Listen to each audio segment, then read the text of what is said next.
Hey there, welcome to day 2 of our 5th Get Up and Go challenge. This is Get Up and Go challenge, our free 30-day challenge to get up and go, to handle challenges and changes in ways that you would maybe never imagined before, but to make sure and guarantee that you're better off after any change or challenge that you experience than before. Today we're going to talk about WIIFU. And you may have already heard of everybody's favorite radio station being WIIFM, What's in It for Me?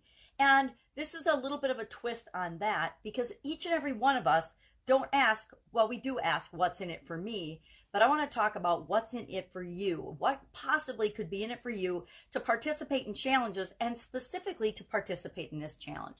And then we're going to share for our action item today the number one reason that you want to participate in this challenge, that you're choosing to participate in this challenge. The one thing you want to get out of it, the one reason that motivates you most, that drives you the most. Because it doesn't matter why I do the challenge. It's important to me, but it's not necessarily important to you. So what's in it for you? What are some of the reasons that we do challenges? Why do I love challenges? I'll share the reasons I love challenges, and maybe this will get you thinking about why you want to participate or have participated in challenges.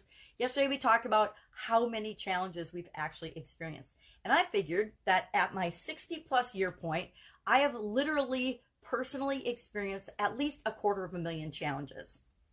I think challenges range from the little things that we do to the big things that we do. And I don't know, and if changes and challenges and decisions are all considered challenges, then we've all probably faced millions of challenges in our life. You know, do I go right? Do I go left? Do I go up? Do I go down? All these decision points and challenges we're faced with. And some of us have had bigger, broader, harder challenges than others. Now, a challenge is always defined by us, right? How severe it is, or how strong it is, or how big a deal it is defined by us. And I have found that when I'm in a challenge or just hit with a change or challenge, I think it's a lot bigger deal than when I'm looking at it after the fact. Here's an example. I had a sudden cardiac arrest and died. And when that happened, and when I woke up, I thought that was a really, really big deal. And it literally took me at least a year or two to process that event, process what the heck had happened to me. How could this have happened to me? What was, and more importantly, not understanding 100% why and what and how it had happened, but what I was going to do about it to make sure that it didn't happen, and that I could be here 10 years later still talking to you. Because the statistics of someone that has a sudden cardiac arrest are very, very grim.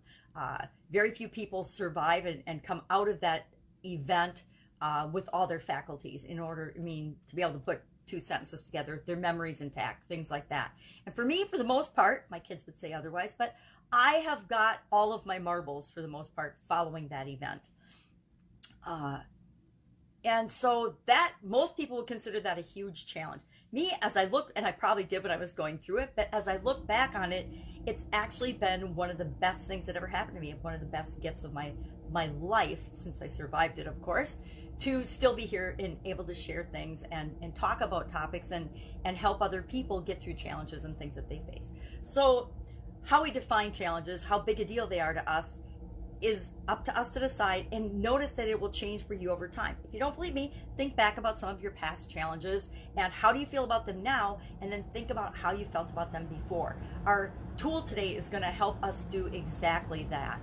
So what are some reasons to like challenges? What do challenges do for us? Challenges are an opportunity to proactively handle change, right? Challenges are just change. So how do we handle change? Challenges create change. They create growth. They create progress. If we let them, they create results. Certainly, sometimes bad results, sometimes good, but there's always a result of a challenge or change that we're impacted by. They cause us to take action and move in the direction that we want to go, hopefully. They create course corrections. Sometimes we find, I don't know about you, but sometimes I've found that I've made choices and decisions that put me on the wrong trail, the wrong path. I was one of those people that changed my major in college like 12 times. I couldn't make up my mind, and I kept changing my mind and course correcting. And by the time I graduated from college, I actually had 3 degrees. Instead of just 1 and a minor, I had 3 actual full-fledged degrees, which was cool. I like learning. I still love learning. But it allows us to align with what it is that we really want, what we value, our true path, and what's important for us. Challenges and changes allow us to be ourselves. They remind us of who we are, and that we're all actually incredible, awesome, resilient, creative, smart, resourceful human beings, and that we have the ability to pivot and change and course correct and go after what it is that we want. They allow us to be the example of how we want to show up in the world for the others, how we want to be a role model for other people, whether it's the people that we interact with, our friends and family, our children, challenges and overcoming them, and how we handle them is the best example for others. It allows us to quickly test and tweak and try out different ideas, different things, different methodologies, different projects, different careers, different everything.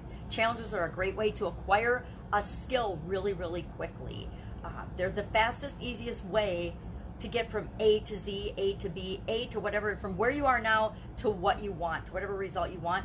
Challenges are the fastest way to do that, and the easiest way to do that, believe it or not, in any area or aspect of your life. And we'll talk about all the areas and aspects of your life throughout the challenge, not just our careers, not just financial, not just our jobs, not just our mindset, not just our spirituality, but we'll touch on all, and we will install a framework that allows us to deal with them in the way that's best for us, to guarantee we have better results after any change or challenge than before. So what's our tool today? Our tool today is something called a set point. Think of your thermostat in your house, right? You can hear my furnace running because it's winter in Wisconsin. We set our thermostat to a certain temperature, and when the temperature drops below that particular setting, our furnace kicks on and it blows warm air in the house. Works the same way, only in the reverse, with cooling for air conditioning if you happen to be in a warm climate. So think of our set point as our own thermostat, our own furnace. And we all have that. We all have set points for pretty much everything in our lives. We have a love set point. We have a financial set point. We have a change and challenge set point. Now, I like to give my set point. I like to know where I am. I'm a nerdy engineer, so I like to put numbers and objective measures to things whenever possible. So one of the early times when I did this particular challenge, I started to ask myself, all right, how good am I about challenges? How resistant to challenges and changes am I as I go into this? And I thought that a good one to look at for almost all of us, it's something we pretty much all have in common right now, is how I felt and how resistant I was to change and challenges when COVID-19 hit. Now, if I rate this on a scale of 1 to 10, which is what I do, I'm always measuring things for myself. So on a scale of 1 to 10, 1 being easy peasy, no resistance, I just go with the flow. 10 being I have tons of horrible resistance. I'm going to push against this change and this challenge no matter what. I'm going to go kicking and screaming and fighting into the brave new world, or whatever you want to call it. So when COVID first hit, I gave myself about a 7 because I was still pretty resistant, but I didn't give myself a 9 or a 10, even though in some areas I felt really, really resistant. But I have, over the last couple of years, as I personally am legally blind, so as I've lost my vision, I've had to change and adjust to a lot of things personally over the last 2 years. So for me, when COVID hit, I kind of felt selfishly like other people were just catching up with me. And so I only had about a 7 resistance to having to pivot and change all my ways again. Mainly because I was a little resentful that I've been changing so much already. Now, and so that was my set point when I first started. Get Up and Go Challenge 1, I would say definitely a 7 for being pretty resistant. I mean, I was pushing back. I thought it was ridiculous. I thought it was horrible, and whining and bitching and moaning and complaining, like we human beings sometimes do. And now, as I'm heading into Get Up and Go Challenge 5, I say my resistance is a 4, maybe a 4, probably even a little less, but I always like to have continuous room to grow. So I'd say there are still things that upset me and I push back on with respect to COVID restrictions and things. Think Thanksgiving and holidays. When people are telling us how we can celebrate our holidays and whether we can go to service and church or not, that sort of irritates me. So for the fun of it today, as we go into this new challenge, what is your personal thermostat, your personal set point? What would you give yourself for a number? And you don't have to share it in the comments below. Today we're just going to share what is the number one, what's in it for you aspect. What's in it for you to do this challenge, to participate in this challenge? Because I want to know, because that helps me tailor the information to make sure that you get your needs met. I already know that my number one thing is I'm creating a summit for next year, a challenge summit. So during this time period, this month, I'm focusing on putting all the pieces in place to create that particular challenge summit early next year. So there, I guess I shared my homework, even though I haven't written it on the post yet. But today, what's your set point? Again, I'm going into this one with about a 4, probably because I'm a little resistant to putting together the summit for the challenge, but I'm not resistant to any of the information that we're going to talk about and share. That would be about a 1, because I'm ready to spit it out and flow and share. So what's in it for you? What reason for the challenge? Just for the fun of it, figure out your set point, and I will be with you tomorrow with our next little block in our Get Up and Go challenge. Have an amazing day. Any questions? Hit me up below.